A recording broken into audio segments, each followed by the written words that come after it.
Welcome back to আন-নাফি Islamic TV. একটা জিনিস মনে রাখুন, কবরের সেই অন্ধকার গর্তে আপনার কোনো দাপট আপনাকে বাঁচাতে আসবে না। আপনি কি কখনো ভেবেছেন সেই প্রথম রাতের কথা, যখন আপনার আপনজনেরা আপনাকে একা ফেলে বিদায় নেবে? তখন থেকেই শুরু হবে আপনার আসল পরীক্ষা। কিন্তু প্রশ্ন হলো, কেন সেই কবরে আমাদের জন্য ৯৯টি বিষধর সাপ অপেক্ষা করবে?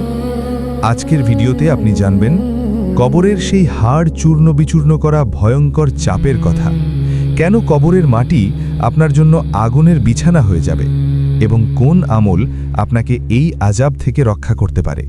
আর শেষের দিকে থাকবে আল্লাহর রহমত পাওয়ার এক বিশেষ উপায়। ভিডিওটা শেষ পর্যন্ত শুনুন। আর যদি ঈমান জাগানো আখিরাতের চরম সত্য কথা শুনতে চান, তবে এখনই আন-নাফি ইসলামিক টিভি সাবস্ক্রাইব করুন, কমেন্ট করুন, আল্লাহ আমাকে কবরের আযাব থেকে বাঁচান।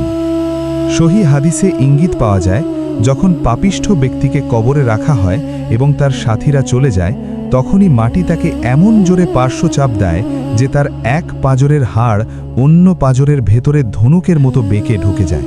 এরপর শুরু হয় সওয়াল জবাব। উত্তর দিতে ব্যর্থ হলে তার জন্য জাহান্নামের একটি দরজা খুলে দেওয়া হয়। সেখান থেকে আগুনের উত্তপ্ত বাতাস তার দেহকে ঝলসে দেয়। তার কবরে এমন এক বিশাল সাপ নিযুক্ত করা হবে, যা কিয়ামত পর্যন্ত তাকে দংশন করতে থাকবে। প্রতিটি দংশনে সে মাটির ৭০ হাত নিচে চলে যাবে এবং পুনরায় তাকে টেনে তোলা হবে শাস্তির পুনরাবৃত্তির জন্য। নফস আমাদের দুনিয়ার মিছে হাসিতে মত্ত রাখে, কিন্তু কবরের মাটি আমাদের রূঢ় বাস্তবতার কথা মনে করিয়ে দেয়। মৃত্যুর ফেরেশতা চলে আসলে আর কোনো তওবা কবুল হবে না। এখনই সিজদায় লুটিয়ে পড়ুন। আজকের ভিডিওটা যদি আপনার মন ছুঁয়ে যায়, তবে এখনই আল্লাহর কাছে অশ্রুজল চোখে ক্ষমা চান। এই ভিডিওটা আবার শুনুন। দ্বিতীয়বার শুনলে আপনার অন্তর আল্লাহর ভয়ে কেঁপে উঠবে। ধন্যবাদ আন-নাফি ইসলামিক টিভির সাথে থাকার জন্য। নিজেকে বদলান, আল্লাহর দিকে ফিরে আসুন। আমি ছিলাম আন-নাফি ইসলামিক টিভি। আবার দেখা হবে।